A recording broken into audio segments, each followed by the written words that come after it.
The nature of existence is really a trinity. You have expressed this in a number of ways. The idea is that the balance point in the center is the third point.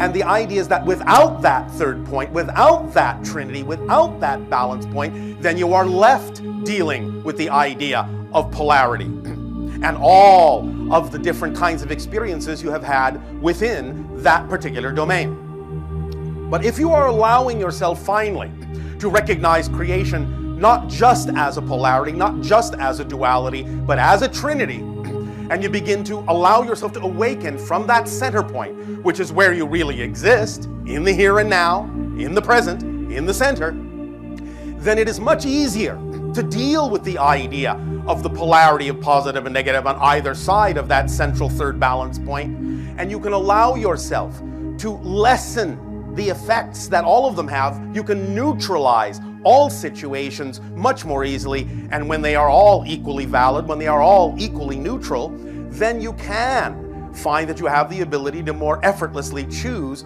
what you prefer without invalidating what you don't prefer. Remember that even negativity serves you in positive ways if you allow it to. Many people on your planet, because of the way they have been brought up, the way they have been taught to think, have a difficult time finding some of the positive ideas and applying them in their lives. Well, sometimes, because you're all very clever, you will go about it the opposite way. You will attract into your life something that is exactly the opposite of what you prefer in order to have a comparison, so that by seeing what you don't prefer so strongly, it makes it that much clearer what you do prefer.